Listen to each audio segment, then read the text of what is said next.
গতকাল কাপকেকের short video upload করার পর আপনারা অনেকেই কাপকেকের রেসিপি চেয়েছেন, তাই আজকে ভাবলাম শেয়ার করি।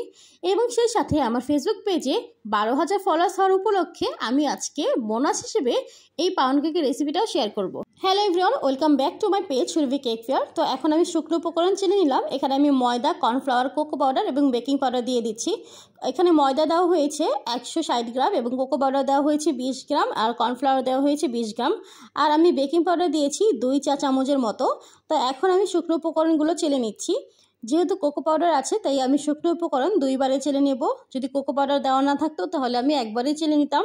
আর আপনারা চাইলে কর্নফ্লাওয়ারের পরিবর্তে 20 গ্রাম গুঁড়া দুধ দিতে পারেন অথবা 10 গ্রাম গুঁড়া দুধ এবং 10 গ্রাম কর্নফ্লাওয়ার দিতে পারেন, মানে নিজেদের মতো একটু কাস্টমাইজ করে নিতে পারেন।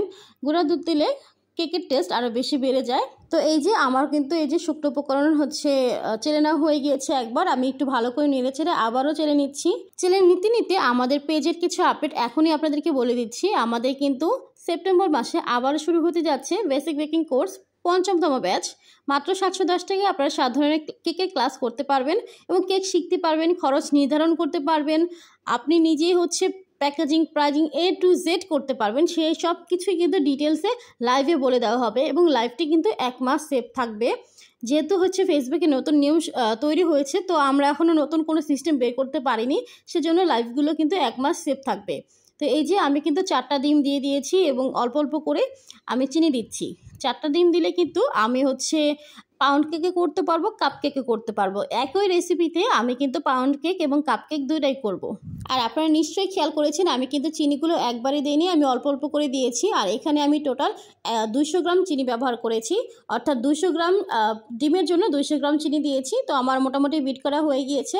এখন আমি দিয়ে দিলাম 140 গ্রাম সয়াবিন তেল আর দিয়ে দিচ্ছি 2 চা চামচের মতো চকলেট ইমালশন।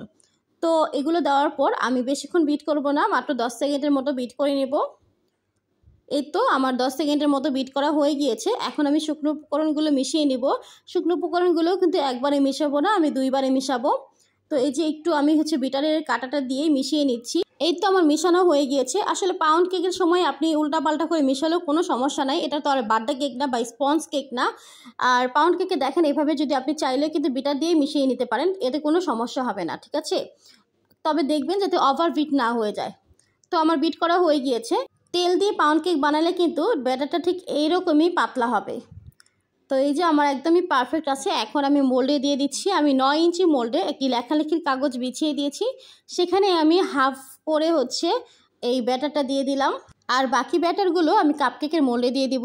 তো আমার আসলে 4টা ডিম দিয়ে যে পরিমাণের আমি ব্যাটার তৈরি করেছি, সেখানে টোটাল 6টা কাপকেক এবং একটা পাউন্ড কেক হয়েছে, তাও 2 পাউন্ডের মতো। হয়তো বা 2 পাউন্ডের থেকে কিছুটা কম থাকবে, তারপরেও এটাকে 2 পাউন্ডই ধরা হয়। 9 ইঞ্চি মোল্ডে করা হয়েছে।